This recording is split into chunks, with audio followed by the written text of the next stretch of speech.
Agora, o que eu quero falar hoje está aí no texto de 2 Reis, capítulo 18, verso 4, que você está vendo. É sobre o reinado de Ezequias.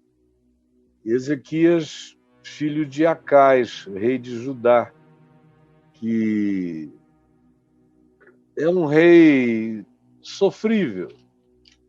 É um rei sofrível, o pai dele, Acais, cometeu idolatrias, outras coisas, e pediu socorro aos assírios, ou seja, contratou um cativeiro de Israel praticamente.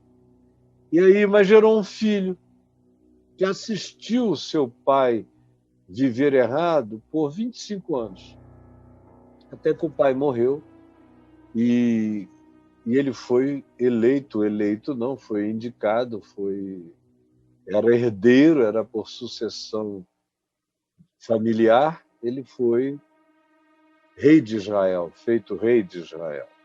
E aí ele foi fazendo tudo diferente do que o pai tinha feito. E começou a andar, se diz aqui, ele fez o que era reto perante o Senhor, segundo tudo o que fizera Davi. Davi, seu pai, não pai direto, mas seu antecessor referencial. E aí tem um monte de coisas que se diz que ele fez, mas hoje eu quero falar sobre uma das coisas que ele fez, importantíssimo. Está aí no verso 4 desse capítulo 18 de 2 Reis, que diz assim: removeu os altos, que eram aqueles altares construídos nos topos das montanhas, para sacrifício às diversas divindades.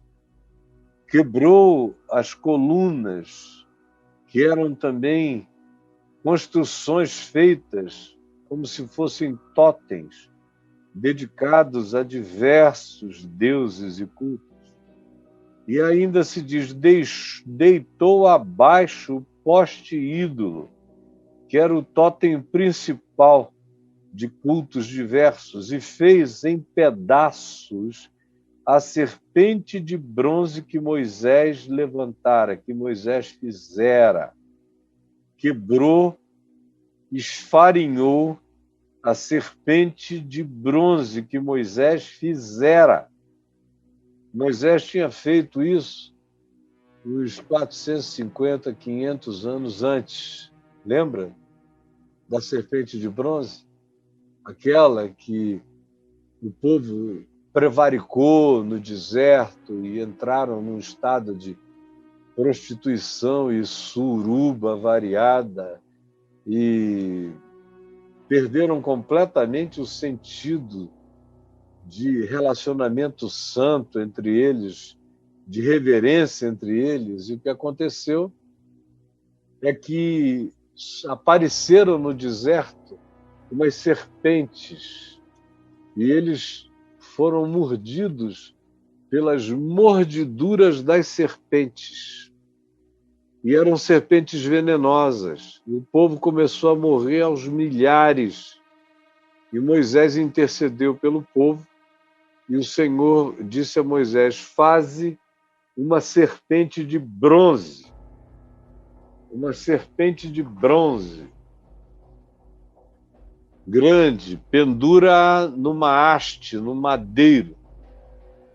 E todo aquele que estiver mordido pelas serpentes abrasadoras e que olhe para a serpente de bronze na haste e se olhar com fé, será curado. E aí o povo começou a olhar para a serpente de bronze e a ficar curado, de modo que assim a peste, a praga de serpentes e a morte por envenenamento cessou. E agora, 400, 450, 500 anos depois, já aqui no reinado desses reis de Israel, posteriores a Davi e a Salomão, esses cultos todos foram se instituindo e apareceu o culto à serpente de bronze, que eles passaram a chamar de Neustan, que de fato significa de bronze, Neustan. E vamos adorar Neustan, fazer orações a Neustan, invocações a Neustan, que era a serpente de bronze, o culto a Neustan, o poder de Neustan. Quem toca em Neustan fica curado. Procissões para Neustan, ofertas a Neustan. Os sacerdotes começaram a se organizar em volta desse culto, porque onde tem um culto tem que ter um esquema. Aí começaram a ter todos os faturamentos vinculados à imagem e ao culto de Neustan. E de modo que uma estrutura inteira se montou em volta daquilo ali, e eram pessoas aos milhares e centenas de milhares indo para cultuar a serpente de bronze que Moisés fizera. E nesse caso, parecia ser uma idolatria abençoada pela lei, abençoada por Moisés. Era um fetiche que eles consideravam com permissão para se manifestar, porque fora feito por Moisés. Se foi Moisés que fez e não um sacerdote pagão de uma outra religião, estava tudo bem.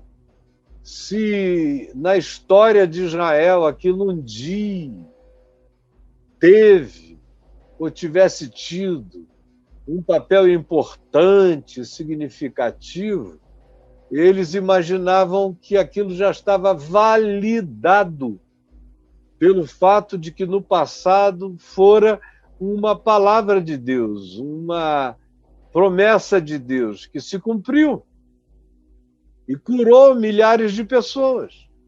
Então, porque um dia aquilo tinha tido seu significado, seu uso e sua serventia, eles estavam agora em estado crônico de adoração idolátrica daquela criação de Moisés, dos especialistas em escultura que Moisés determinou que fizessem aquela serpente, semelhante às serpentes abrasadoras que estavam mordendo o povo no deserto durante a caminhada.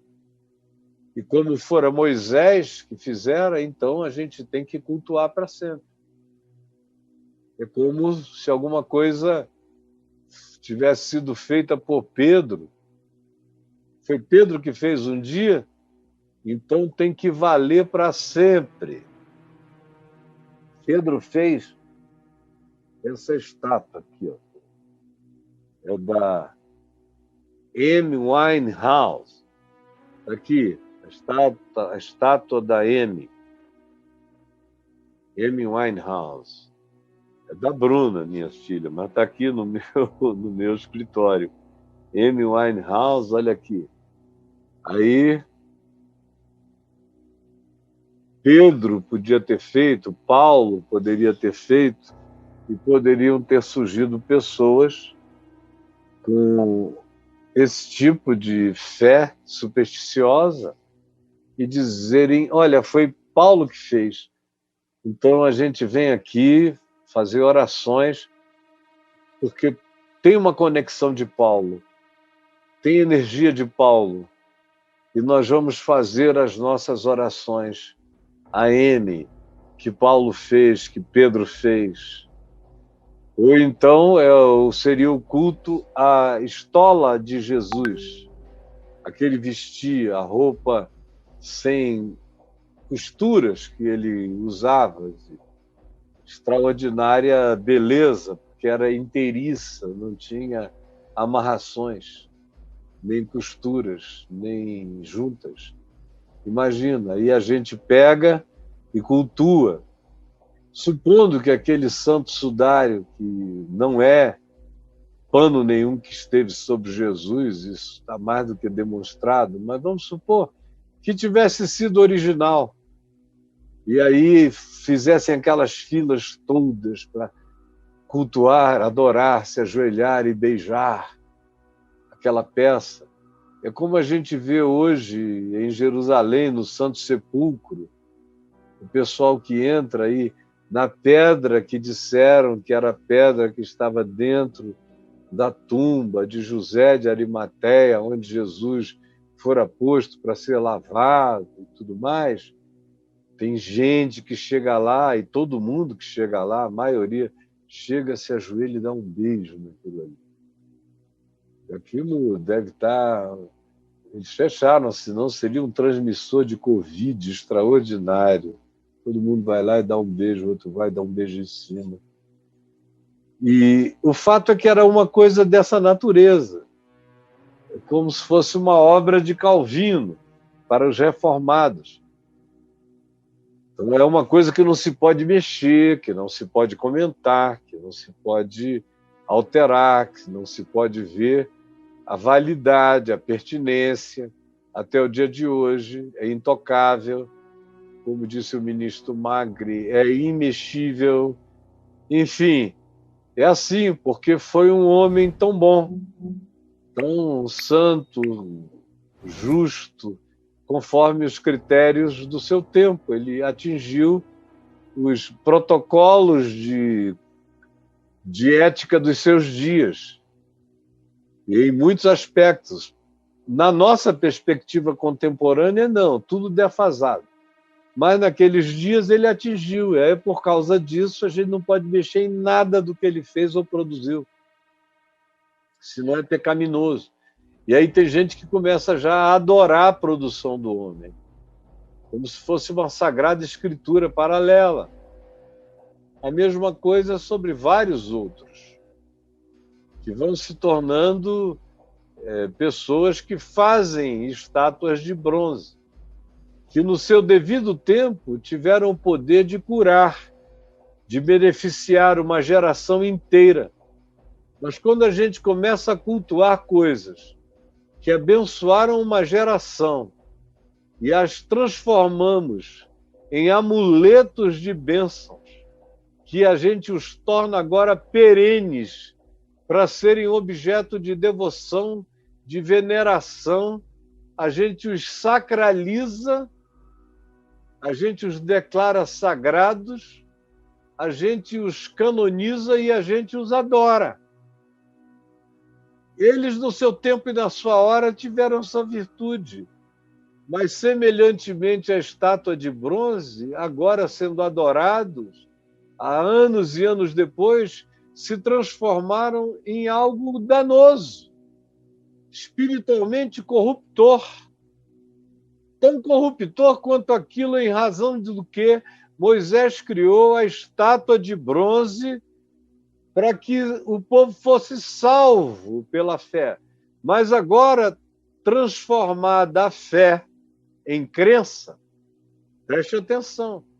No início, Moisés levantou para que quem olhasse com fé fosse curado do seu mal imediato. Agora, aquilo tinha se transformado em crença.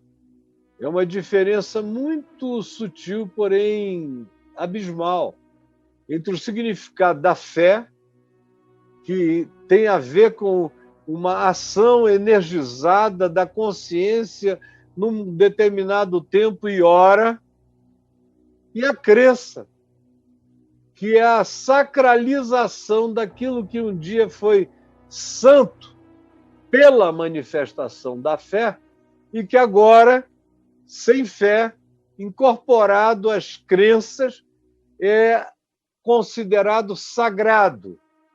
Sagrado é sempre uma construção antropológica, uma construção cultural, religiosa, é uma construção dos sistemas humanos, das crenças, portanto. Não é fé, é um conjunto de observâncias, é uma tradição que se transformou numa mecânica de adoração, portanto, é idolatria. e não tem nada a ver com fé. Em geral, as crenças operam na mecânica da idolatria. O sagrado opera na mecânica da idolatria. O santo, que o homem não constrói, o santo é o que é. O santo é, mas ele não é transformado em patrimônio de crença, senão ele se transforma em fetiche, em sagrado. E o sagrado é o fetiche que não quer ser tratado por esses termos nem por esse nome, mas já é fetichizado. E aí eu quero que você olhe aqui para mim e eu quero lhe dizer que tudo pode virar a serpente de Moisés. Ele, Ezequias, teve a coragem, que é preciso ter muita coragem, de reduzir em pedaços a serpente de bronze que Moisés fizera. Muita coragem. Que é o que a gente tem tentado fazer aqui todos os dias para você. O meu trabalho tem sido o de moedor de serpentes de bronze.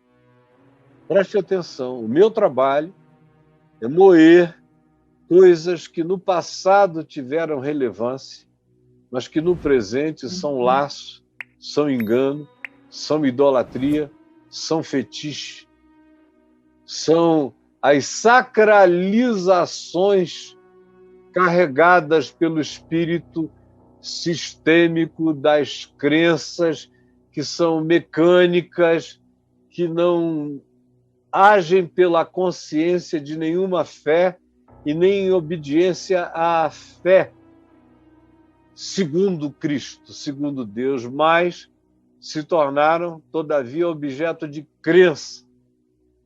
Então, eu estou aqui a vida inteira porque o Evangelho, de certa forma, é um moedor de serpentes de bronze. João Batista veio e foi um moedor de serpentes de bronze. Jesus foi um triturador de serpentes de bronze. Por isso é que os religiosos judaicos ficavam com tanto ódio dele, porque ele pegava as crenças, o sagrado, os fetiches, os cultos aos objetos, o culto ao templo.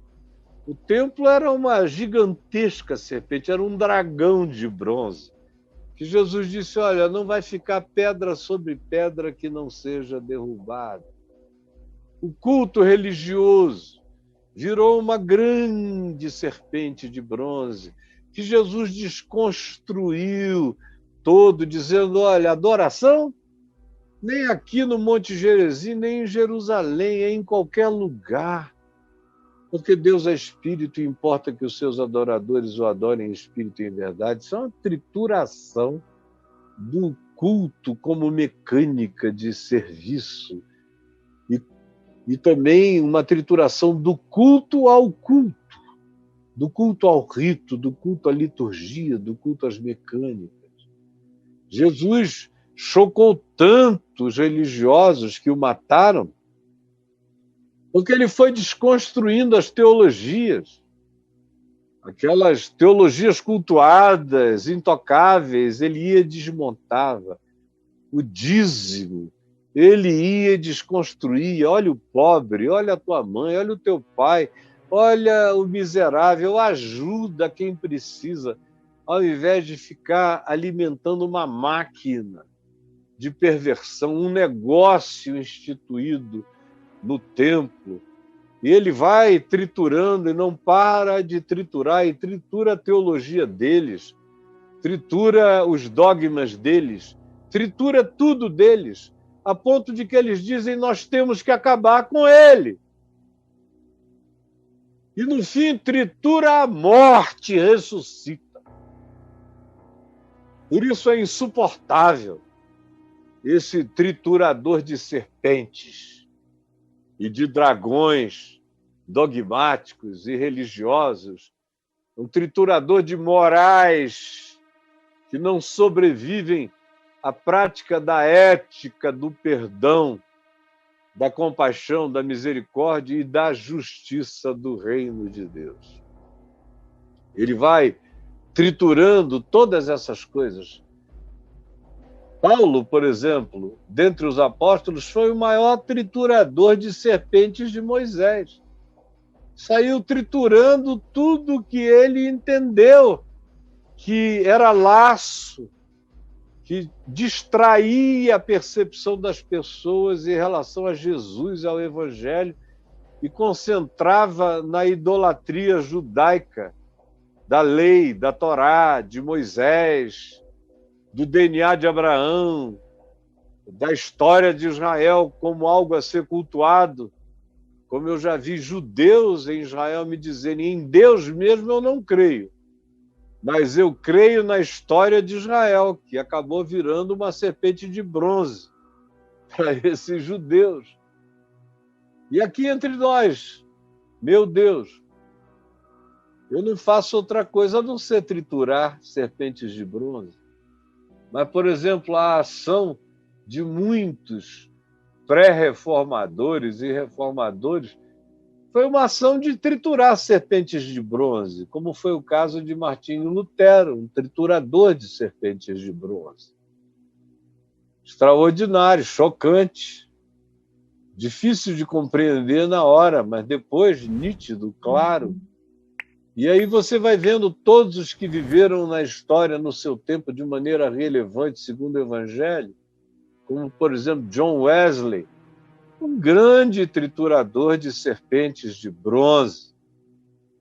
E aí você vem, no século XX, provavelmente o Martin Luther King, nos Estados Unidos, tenha sido um outro grande triturador de serpentes de bronze, a serpente de bronze do preconceito racista contra, sobretudo, os negros. E agora, nesses dias, nós estamos aqui e eu posso falar de mim e espero poder falar de alguns outros, enquanto eu falo de mim também, que estejam com a coragem de pegar o que Moisés criou e triturar. A dificuldade é ter a coragem de dizer, foi Moisés que criou? Foi, mas eu vou quebrar isso aqui tudinho, porque isso deixou de ter utilidade, virou laço e engano para esta geração. Foi Moisés que criou, foi útil naquele tempo, naqueles dias, naquela hora, mas a perpetuação disso gerou um culto da coisa em si, uma crença que é perversa em relação à natureza da verdadeira fé segundo Jesus. Perversa. E a gente está aqui para triturar. E eu venho triturando muita coisa. Por isso o status quo religioso fica tão incomodado. Porque eu tenho pegado, em nome de Jesus, as serpentes de bronze que os seus Moiséses religiosos e denominacionais erigiram, e não tenho tido o menor problema, nem a menor dúvida, nem nenhum temor de transformar tudo em bronze, porque o povo cultua esses objetos, essas tradições, essas crenças, essas continuidades, e não aprendem o Evangelho, não creem no Evangelho, não entendem o Evangelho, porque enquanto tem a mente presa ao sistema de crenças, não entendem a vigência da fé. Enquanto ficam presos a sistemas de crenças, não entendem a vigência da fé. E aí você tem que quebrar, moer a serpente de bronze, erigida em qualquer outro tempo, em qualquer outro momento, e ter a coragem de fazer isso como Ezequias, e viver com as consequências.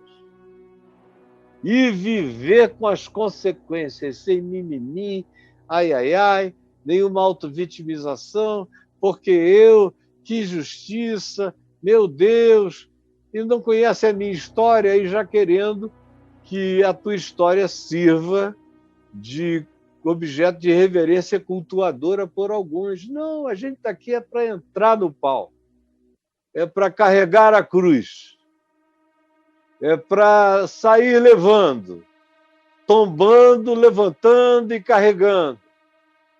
E quando surge algum Simão Cirineu para ajudar, aleluia. No entanto, não há gemidos e ainda há uma fala que diz: não tem. As mulheres de Jerusalém, não tenham pena de mim, mulheres de Jerusalém. Não chorem por mim. E Jesus não tinha um pingo de autopiedade. Não chorem por mim, chorem antes por vocês mesmos e pelos vossos filhos, porque é sobre vocês que a coisa vai cair. Carregue. Tem gente que quer ter essa coragem aí, iniciam. Quando os primeiros embates vêm, quando você começa a ser acusado de ser herege, por ter destruído algo que saiu das mãos de Moisés, como é que você ousa?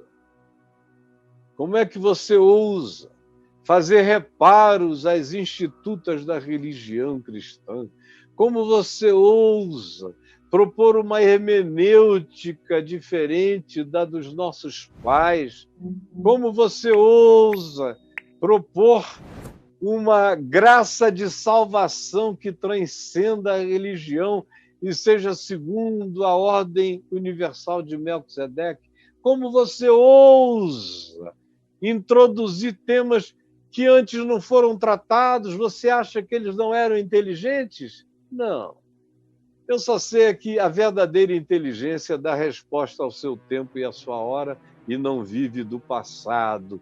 Antes responde ao presente, olha perspectivamente para o futuro, mas sabe que a verdadeira fé terá as suas necessárias atualizações para que ela seja pertinente nas suas aplicações a todo e qualquer outro tempo, época ou para as futuras gerações. Ezequias foi, e aqui se diz, fez em pedaços a serpente de Moisés. Serpente de bronze. Porque até aquele dia, os filhos de Israel lhe queimavam incenso. Ela estava num centro de culto. Era a santa serpente de Moisés, para quem se queimava incenso, se fazia oração, se trazia devoção, promessas. Vai lá Ezequias e esmigalha a Neustã, como era chamada, todinho. Faz em pedaços, joga ao vento, sopra. A cremação da serpente de Moisés perdeu o significado, não tem atualização, se transformou em idolatria.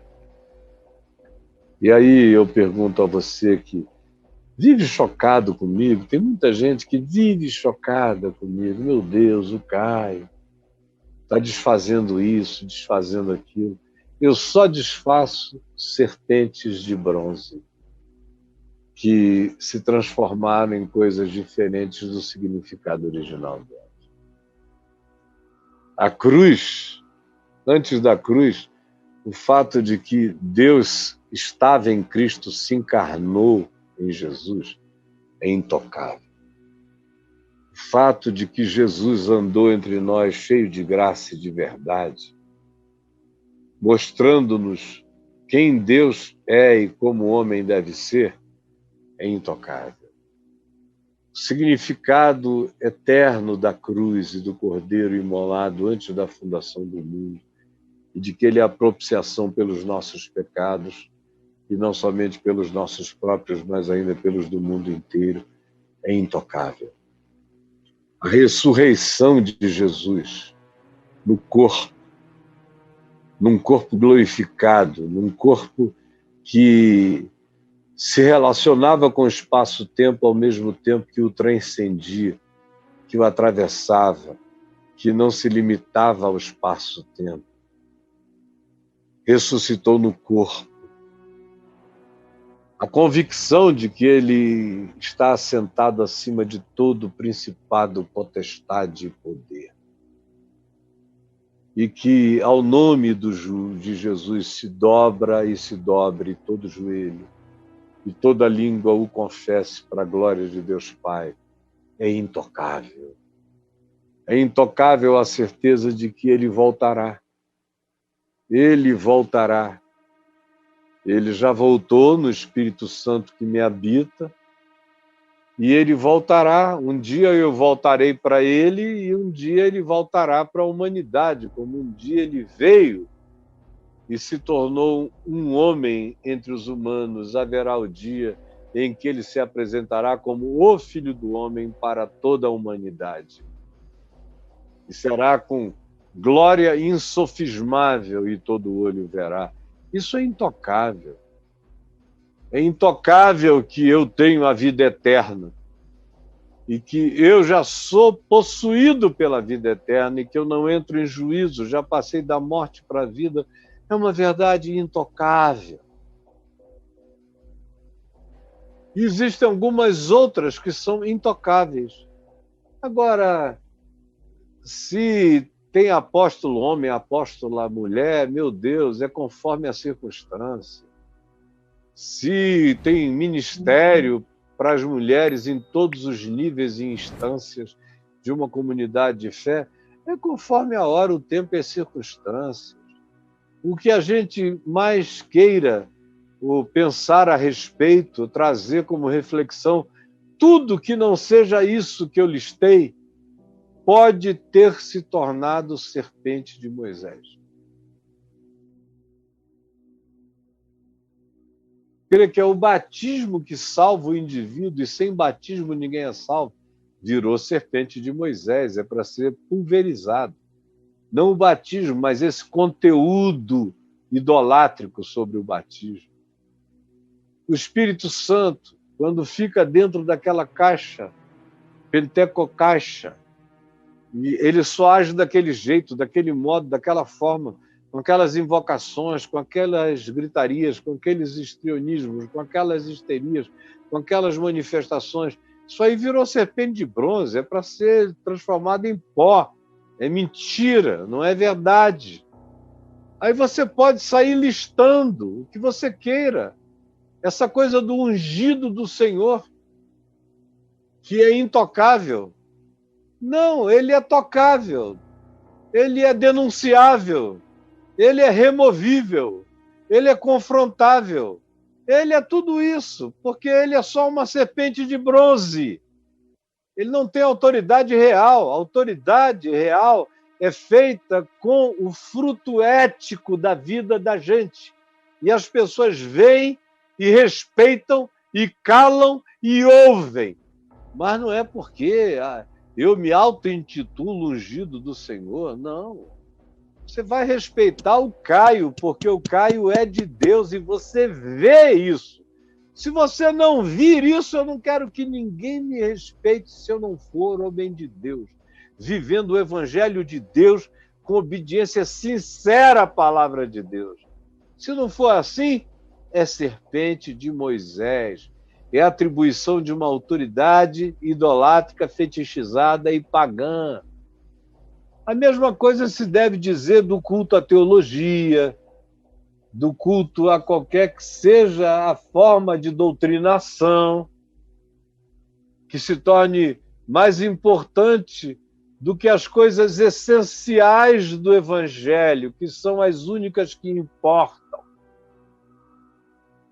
Qualquer coisa que saia do que eu disse que não pode ser mexido, é para ser mexido dependendo da circunstância, da hora, do momento ou da necessidade, dos tempos, da vida e da realidade da própria sociedade. Serpentes de bronze. O que mais tem entre nós são neustãs, que era o nome da serpente de bronze. Só tem serpente de bronze. Na sua denominação, na sua igreja, nos seus cultos de religião, tudo cheio de serpente de bronze. Incenso sendo aceito e acendido, reverências à serpente de bronze, disciplinas se alguém não obedecer o culto à serpente de bronze, e anátema e heresia a quem disser que a serpente de bronze virou idolatria. Mas é um preço bom de pagar. E quando você tem coragem, pode ter certeza, eu pelo menos tenho tido alegria no Senhor de pegar o poste ídolo e a haste e a serpente de bronze que Moisés fez e transformar tudo em pedaços, quebrar. Porque é o que diz o Salmo 115, que se defenda a serpente de bronze. Ela tem olhos, mas não vê, tem boca, mas não come, tem aparência de serpente, mas não tem vida. Então, se ela tem significado, que ela se defenda. Porque eu não tenho nenhum compromisso com ela e vejo o mal que ela faz e a espatifo. Tenho compromisso de reduzi-la a pó. E só afirmar as coisas eternas de Cristo Jesus e do Evangelho. O resto está fora. E você pode trazer o que você quiser. Escrever hoje aqui para mim sobre as serpentes de bronze da sua vida, do seu grupo, da sua prática religiosa. Está cheio, só tem a religião, quase só tem serpente de bronze. Até formas de casamento, modos de casamento, até o culto à família. Há um certo tipo de família que não era a família de ninguém, não foi a família de Abraão, não foi a família de Noé, não foi a família de Jacó, não foi a família de Davi, não foi a família de Samuel, não foi a família de ninguém do passado, que eram famílias que hoje seriam totalmente inaceitáveis. A família de Davi, com oito esposas e várias concubinas e dezenas de filhos, era uma família totalmente inaceitável. Estava mais para a família Flor de Lis do que para a família do símbolo de Davi, da estrela de Davi. Tudo bobagem. Aí vem, os modelos de família mudaram, e aí tem a família do primeiro século, que também admitia bigamia, dependendo do dinheiro, o cara podia ter casamentos sucessivos. Tinha gente nos dias de Jesus que se casava de manhã e se divorciava à noite, só para pegar aquela mulher, transar com ela, devolvia como a prenda, porque ele era muito rico. E assim foi. Que agora a gente está vendo outras alterações. Qual é o problema? Eu não tenho nenhum problema, eu continuo chamando as pessoas à conversão, ao arrependimento, e não a um modelo de família do século I, do século II, do século XVI, do século XVI, ou do século XIX, ou do século XVIII. Não. O modelo de família é que as pessoas se amem umas às outras, se tratem com respeito, não vivam sob sujeição, nem sob opressão, e não haja tiranos esmagando a alma e traumatizando o ser dos outros. Só assim vale a pena ter uma família e ser uma família. O resto que não é isso, não importa a formatação que tenha, precisa ser reduzida a pó. E qualquer coisa, minha gente, não importa se foi Moisés que fez, se foi Salomão Ginsburg, dos batistas, que fez, não importa se foi Ashbel Green Simonton que fez, não importa. Não importa se fui eu que fiz. Eu já tive a experiência de, em vida, ter visto uma coisa que era linda e foi linda para milhares e milhares de pessoas, mas que para mim que fiz era uma espécie de estátua de bronze que foi literalmente implodida, pulverizada. Virou pó, que foi a fábrica de esperança. Linda, atingiu o seu objetivo. Mas, para mim, se eu conseguisse mantê-la, eu estava mantendo uma serpente de bronze. E eu aprendi na minha carne que determinadas coisas que tiveram um significado e um valor uma hora, eventualmente, para que a gente não adoeça delas, elas que nos curavam e curavam a outros, para que a gente não adoeça delas, elas têm que ser implodidas da vida da gente. Serpentes de bronze, diversas e variadas, que precisam ser implodidas, mesmo que tenham sido feitas com as bênçãos de Moisés e pelas mãos de Moisés.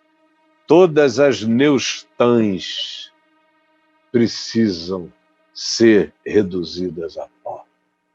Jesus, que essa palavra, o espírito dela tenha sido entendido mesmo, e que a coragem de viver a fidelidade ao Evangelho no nosso tempo, na nossa hora, na nossa geração, se manifeste, que o preço dessa fidelidade não seja temido por nós. Não seja temido por nós. É o que eu te imploro, mesmo, em nome de Jesus. Amém e amém.